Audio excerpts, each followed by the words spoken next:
Okay, this is getting completely out of control. The politics of rage, which is also the politics of self-righteousness, is just getting insane. It is not just Sarah Huckabee Sanders going with a bunch of friends to a restaurant in Virginia, the now famous Red Hen, and getting booted out because she works for President Trump.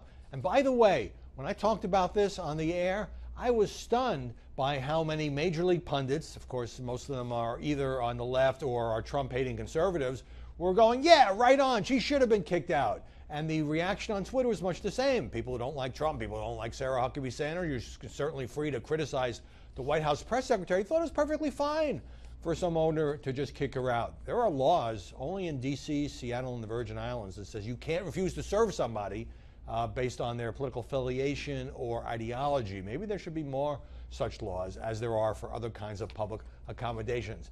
But then you go through these other incidents in which all kinds of Trump supporters and officials are being harassed. There's no other word for it in their daily lives. It happened twice to the Homeland Security Secretary, Kirstjen Nielsen. Protesters gathered at her townhouse shouting, "No sleep," and then, kind of got her chased out of a restaurant. Same thing happened when Stephen Miller, the White House aide who works on immigration, was confronted and called a fascist at a restaurant. And Pam Bondi, the Florida Attorney General, big Trump supporter, went to a movie, Mr. Rogers, Mr. Civility himself, and she had to be escorted out of there because of demonstrators getting right up in her face, an inch away, she says. Now, if you don't like Donald Trump's immigration policy, Sarah Sanders, Stephen Miller, whatever, it is fine to criticize them. It is fine to peacefully demonstrate. But this kind of stuff it makes me really angry, but I want to keep the anger under control because there's too much anger out there right now. And now we have a Democratic Congresswoman, Maxine Waters. She's not being subtle about this. Here's what she said at a rally. They, meaning Trump, people who work for Trump, the Trump cabinet, she actually said, they're not going to be able to go to a restaurant. They're not going to be able to go stop at a gas station. They're not going to be able to go shop at a department store. The people are going to turn on them. They're going to protest. They're going to absolutely harass them. That's her word. She says Trump cabinet members, when they go out in their daily lives, should be harassed. Now, just imagine what the Maxine Waters of the world would say if this was happening to anybody associated with the Obama administration, whether it was Eric Holder or David Axelrod, who, by the way, said he did not approve at all of what happened to Sarah Sanders, or Valerie Jarrett, or you name it.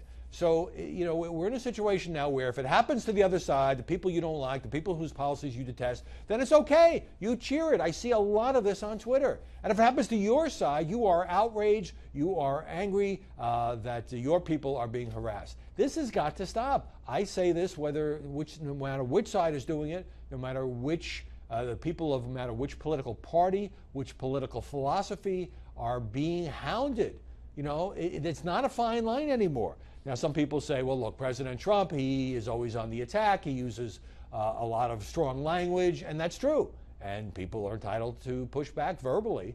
But again, we're talking here now about harassment. When the president said the other day that maybe we should do away with due process for illegal immigrants and do away with the judges. They don't need hearings. Well, I can understand there being a very emotional reaction. I don't really think the president thinks he's going to enact that policy. I think, in a way, he's trying to get an overreaction to the other side. And then back on Sarah Sanders and the Red Hen. So, you had MSNBC contributor and Washington Post columnist Jennifer Rubin saying it's natural and appropriate for decent human beings to shame and shun the practitioners of Trump policies. You had CNN contributor Ana Navarro. You make choices in life, and there is a cost to being an accomplice to this cruel, deceitful administration. But if that's your standard, that you don't like the policies, you think it's cruel, inhumane, whatever, and therefore you can justify going up to people in a restaurant, kicking them out, not giving them service, harassing them at a movie theater, on the street, then you have crossed a line. Now, I'm not just talking here about civility. I'm talking about common human decency. And if you justify that to yourself, oh, they're doing terrible things, this is the double standard of the Trump era.